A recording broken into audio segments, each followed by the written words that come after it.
In the picturesque neighborhood of Maplewood, mornings unfolded in tranquility, marked by the hum of lawnmowers and the chirping of sparrows. Clara Wilson, a meticulous gardener and longtime resident, took pride in her corner lot home, where her blooming roses stood as a testament to decades of care. Her days revolved around pruning, watering, and enjoying the orderly beauty of her surroundings. It was a life of routine and calm, one that Clara cherished deeply. One bright morning, as Clara tended to her garden, a large moving truck pulled up to the long vacant house across the street. Her pruning shears paused mid-air as she watched a tall, muscular black man step out of the truck, his confident strides contrasting with her peaceful, orderly world. Clara's unease bubbled up almost instantly. Who was this man? What was he doing in her neighborhood? A wave of discomfort settled over her, and she retreated to her porch, binoculars in hand, to observe the newcomer. This man, Malik Harris, seemed out of place to her. Dressed casually in jeans and a t-shirt, he exuded an air of ease and authority. Clara's unease deepened as she watched him laugh with the movers and interact with the children who wandered over to his lawn. Her neighbors greeted him warmly, exchanging handshakes and smiles. Yet Clara couldn't shake her skepticism. Something about him didn't sit right with her, and her mind raced with unspoken fears. Later that afternoon, Clara called the police. She reported suspicious activity at the house across the street, convinced that Malik was up to no good. When the officers arrived, Clara was stunned to learn that Malik was not just her new neighbor, but also Maplewood's newly appointed chief of police. The revelation left her humiliated and rattled, forcing her to confront the biases that had driven her actions. The fallout from Clara's actions rippled through the community. Word spread quickly about the incident, and opinions were divided.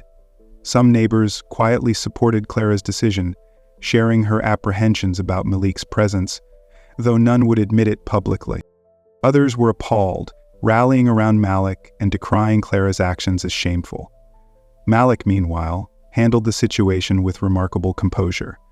During a neighborhood meeting organized to address the incident, he spoke candidly about his experiences as a black man and his commitment to fostering unity in Maplewood.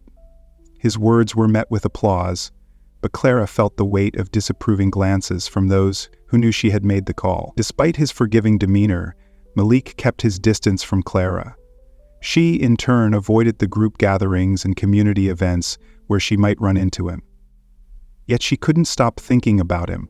The incident had stirred something within her, a need to understand why she had acted the way she did and whether she could make amends. A mysterious letter one morning, Clara found an envelope slipped under her door. Inside was an unsigned letter written in neat handwriting.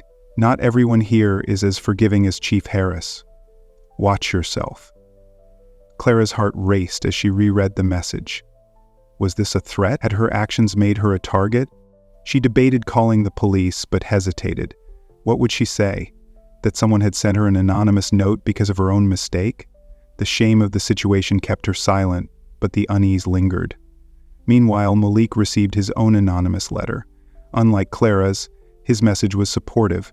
"Thank you for standing up to prejudice. Don't let them drive you away." He read it with a mixture of gratitude and sadness, knowing that not everyone in Maplewood shared the writer's sentiments.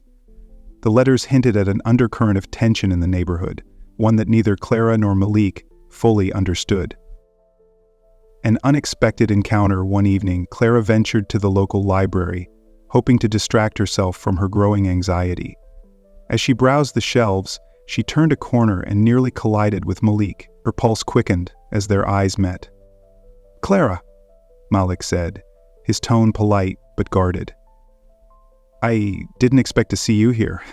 "I didn't expect to see you either," Clara replied, clutching a book to her chest. I wanted to apologize again for what I did. It was wrong, and I regret it every day." Malik studied her for a moment before nodding. "I appreciate that, Clara. But understanding why you did it is just as important. Have you thought about that?" Clara hesitated. "I have. I've been trying to understand, to do better." Malik's expression softened. "Good. That's a start. Change doesn't happen overnight, but it's worth the effort.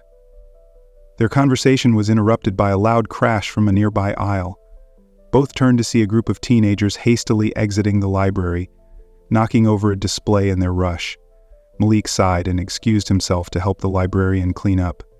As Clara watched him go, she felt a pang of guilt and a flicker of admiration. A week later, a startling event shook the neighborhood. Clara woke in the middle of the night to the sound of sirens and flashing lights. She peered through her window to see police cars parked outside Malik's house. Heart pounding, she threw on a coat and stepped outside, joining the growing crowd of neighbors. "What happened?" she whispered to Mrs. Henderson, who stood clutching her robe. "Someone broke into his house," Mrs. Henderson replied. "Can you believe it? The chief of police of all people." Clara's stomach churned. Malik emerged from his house, speaking calmly with the officers. His face was composed, but his clenched fists betrayed his anger. As the crowd dispersed, Clara lingered, unsure whether to approach him. Finally, she worked up the courage. "Malik," she said hesitantly, "I'm so sorry this happened to you.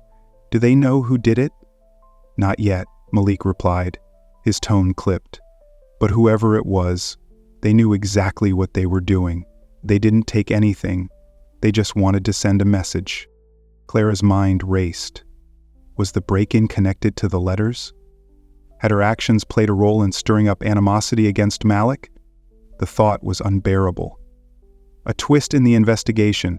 As the police investigated the break-in, new evidence came to light. Security footage from a neighbor's camera showed a masked figure entering Malik's house late at night. The footage was grainy, but the person's build and movements seemed familiar to Clara. She couldn't place it at first, but then a chilling realization struck her. The figure resembled one of her neighbors, a man who had often made offhand comments about keeping Maplewood the way it's always been. Clara wrestled with whether to share her suspicions.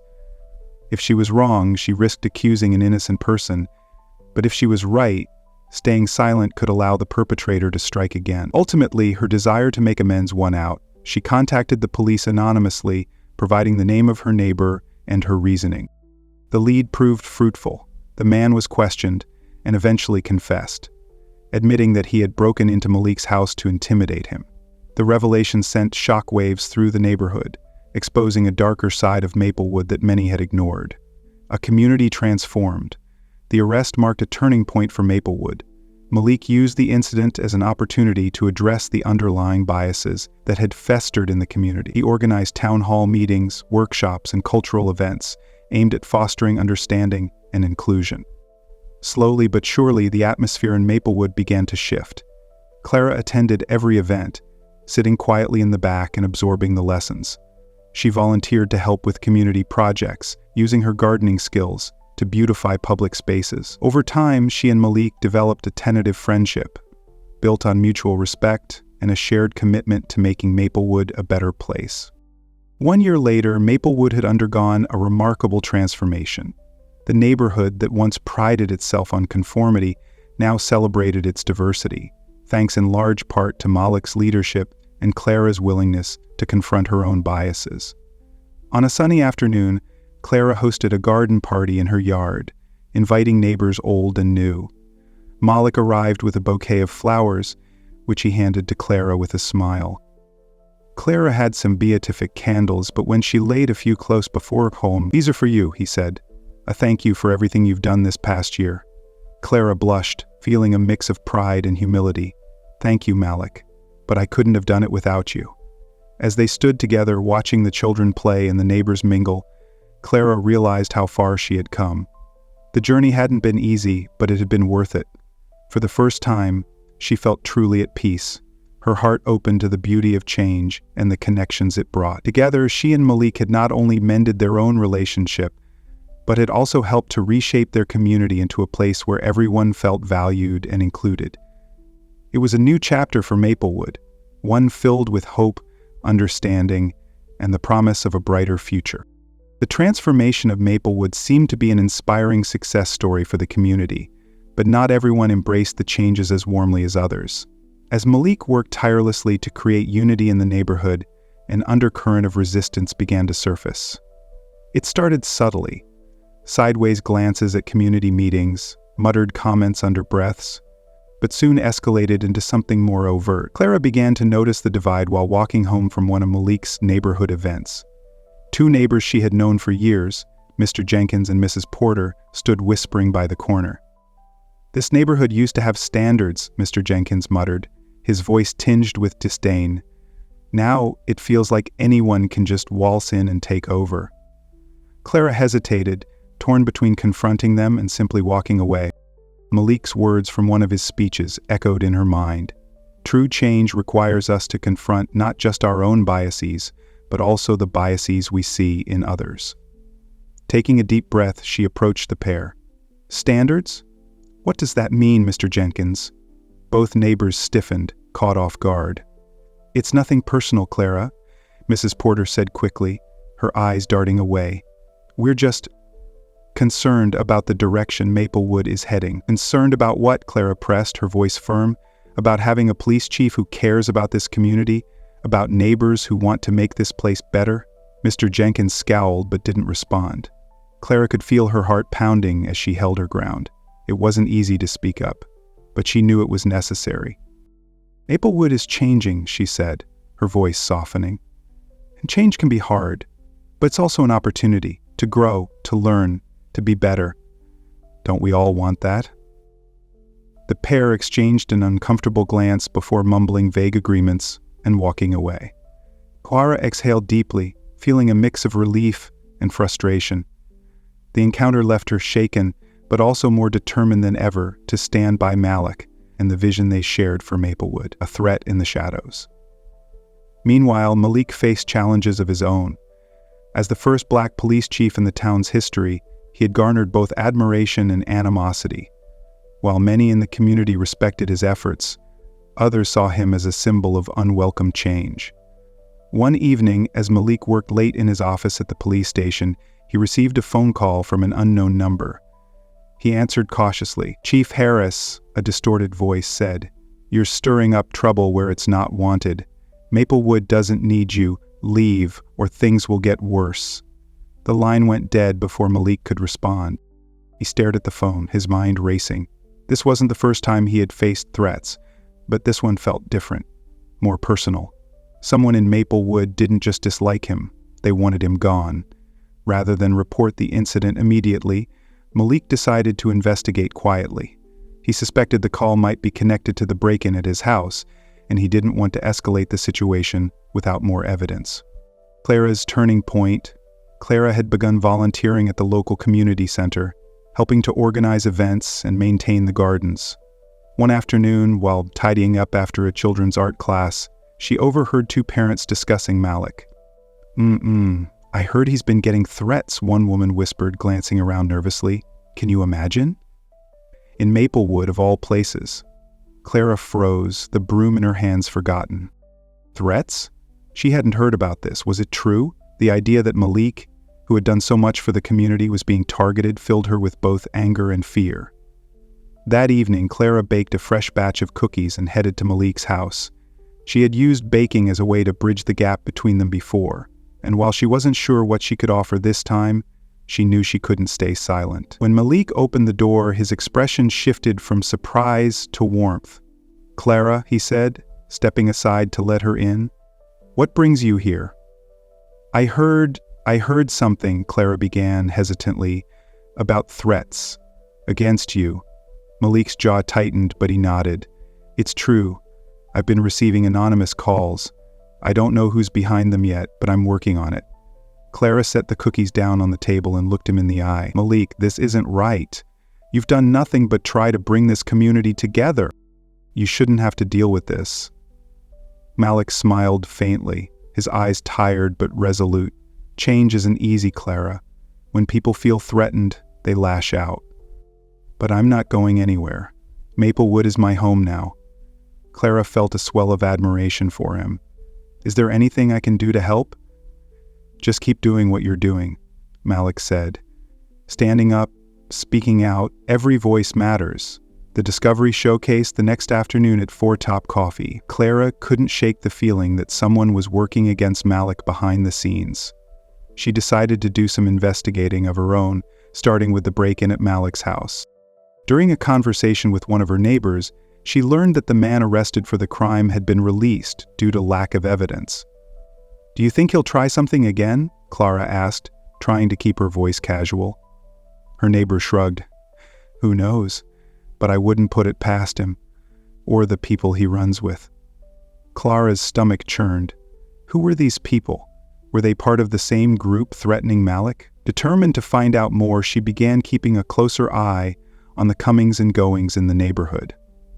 One evening, while walking her dog, Clara noticed a group of men gathered near the park. They were speaking in hushed tones, and though she couldn't hear their words, their body language was tense. As she moved closer, she recognized one of the men as the neighbor she had suspected after the break-in. Clara's heart raced. Should she confront them? Call the police? Before she could decide, the group dispersed, leaving her standing alone in the shadows. She knew she needed to tell Malik what she had seen. The plot unfolds. The next day, Clara met Malik at the community center and recounted what she had witnessed. "I think there's a group working together," she said. "They don't like the changes you're making, and they're trying to scare you into leaving." Malik listened intently, his expression grave. "If that's true, we need to stop them before they escalate further. Thank you for telling me, Clara." Together, they devised a plan. Malik would increase patrols in the area, focusing on the park and other secluded spots where the group might meet.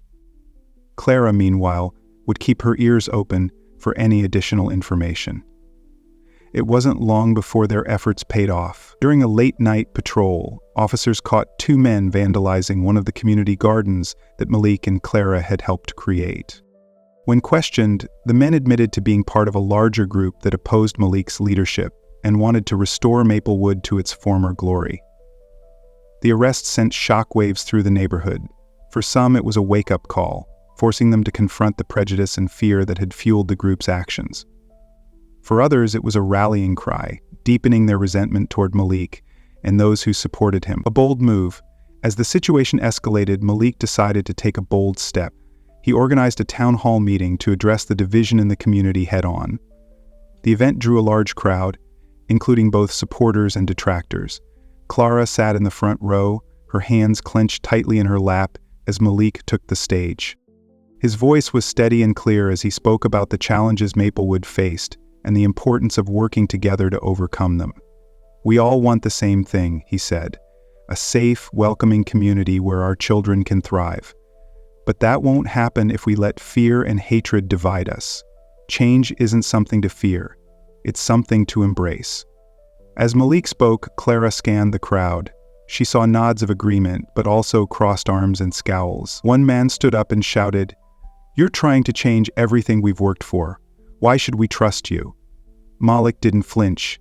"Because I'm not here to take anything away from you," he replied. "I'm here to make sure everyone in Maplewood has the same opportunities, the same safety, and the same sense of belonging that you value." The room fell silent. Slowly, the man sat back down, his expression thoughtful. Clara felt a surge of pride for Malik and his unwavering commitment to the community, redemption, and hope. In the weeks that followed, the atmosphere in Maplewood began to shift. The arrests and town hall meeting had forced the community to confront its darker undercurrents, and many residents began to reevaluate their own beliefs and actions. Clara, too, continued her journey of self-reflection and growth. She joined a diversity and inclusion committee that Malik had established, working alongside neighbors she might never have interacted with before. Through their conversations, she gained a deeper understanding of the challenges others faced and the ways she could help. One day, as she and Malik walked through the neighborhood together, Clara turned to him and said, "You've changed this place, Malik, and you've changed me." Malik smiled. "You changed yourself, Clara. I just gave you a nudge."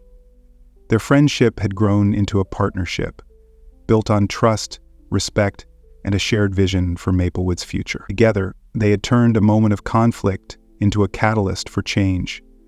proving that even the most deeply ingrained biases could be overcome with courage and compassion. A new beginning. A year later, Maplewood looked like a different place. The community was more connected than ever, with new programs, events, and initiatives that celebrated its diversity. Clara's garden remained a source of pride, but it was no longer her only focus. She had found a new purpose in helping to build bridges between neighbors and advocating for inclusion. At a community festival celebrating the progress they had made, Malik took the stage to thank everyone for their contributions. "This isn't just my victory," he said. "It's ours. Maplewood is proof that when we come together, we can create something truly beautiful." As the crowd cheered, Clara felt a sense of fulfillment she hadn't experienced in years. She had faced her fears, confronted her mistakes, and come out stronger on the other side. Accelerate, forward, and she knew that with Malik by her side, the best was yet to come. The story of Maplewood was far from over, but it was off to a hopeful, inspiring start. The community celebration at the mural's one-year anniversary was just the beginning of what would become a series of transformative changes in Maplewood. As neighbors began to see the benefits of Malik's leadership and the strength of Clara's resolve, they started rethinking their own roles in the town's growth. Clara, once known as the quiet gardener, had become a prominent figure in the community. Her story of overcoming her own biases inspired others to reflect on their own actions. Malik often teased her that she had become the heart of Maplewood, a title Clara initially rejected, though she secretly felt proud of the progress she had made. Despite this, Clara knew there was more work to be done. While many had embraced the changes, some still harbored resentment, clinging to the old ways of Maplewood. This division wasn't always visible, but it surfaced in subtle ways: a reluctance to attend community events, whispers of dissent at local meetings, or passive resistance to initiatives Malik spearheaded. One of Clara's closest friends, Ruth, struggled with these changes. While Ruth supported Clara's personal growth, she found it hard to adapt to the rapidly evolving neighborhood. One afternoon, over tea in Clara's garden, Ruth voiced her frustrations. "I just don't understand why everything has to change so quickly," Ruth said, stirring her tea absent-mindedly. "It's overwhelming, Clara. Sometimes I feel like the town I loved is disappearing." Ruth poured herself. Clara chose her words carefully. "Ruth, I understand how you feel. Change is hard and it's not always comfortable. But think about what we're gaining. New friendships, new perspectives, and a stronger community. Isn't that worth a little discomfort?" Ruth sighed, her expression softening. "Maybe you're right. I'm not sure I know how to move forward." "You don't have to figure it out all at once," Clara said gently. "Take it one step at a time. Start by coming to one of our events. Meet some of the new neighbors. I think you'll see that we're all working toward the same goal." Ruth nodded hesitantly, and Clara felt a flicker of hope. It wasn't a breakthrough, but it was a start. Clara went back to her notes. Meanwhile, Malik was preparing for the next phase of his vision for Maplewood, a town-wide initiative called Voices of Maplewood. The program aimed to give residents a platform to share their stories, celebrate their differences, and find common ground. It included storytelling workshops, panel discussions, and an art exhibit that highlighted the diverse experiences of the community.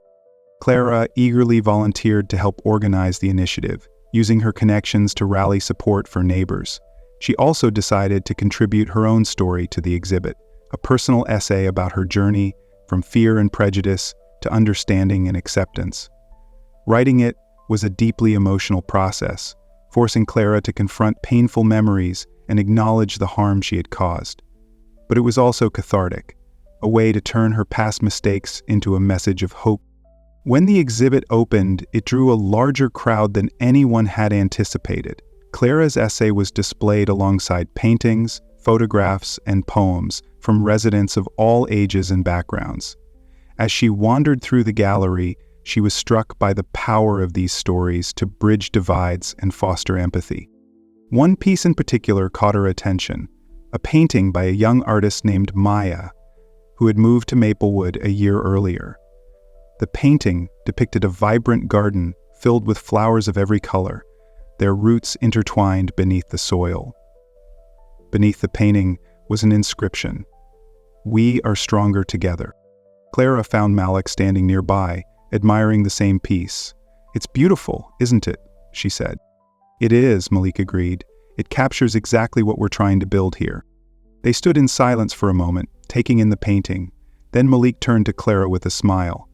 "You've come a long way, Clara. I hope you're proud of yourself." Clara felt a lump in her throat. "I am," she said softly, "but I couldn't have done it without you." As the Voices of Maplewood initiative gained momentum, it began to attract attention beyond the town's borders. Journalists and community leaders from neighboring towns visited to learn more about the program, and Malik was invited to speak at conferences about his work in fostering unity.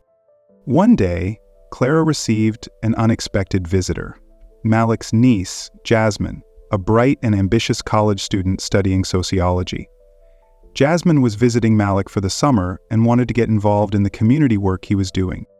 "Uncle Malik speaks so highly of you," Jasmine said, shaking Clara's hand. "I'd love to help out with anything you're working on."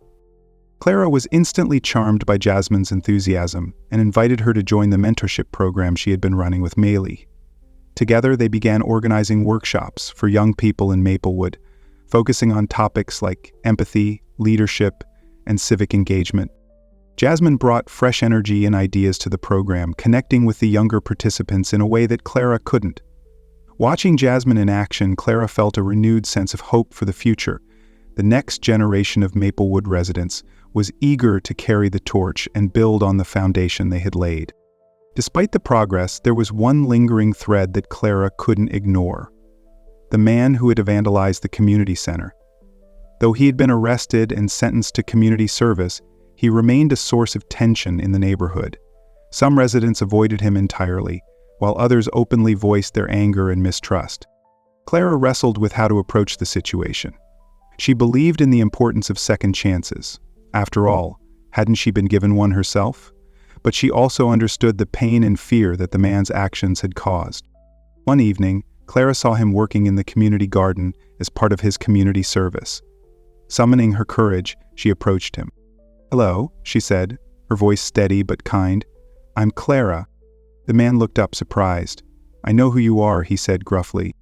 "I just wanted to say that I appreciate the work you're doing here," Clara continued. "I know it's not easy to make amends, but I believe it's possible." He hesitated, then nodded. "I'm trying," he said quietly. "I know I messed up. I didn't think things would change so much, so fast." Hylan asked, expecting something more persuasive, forgiving, reassuring.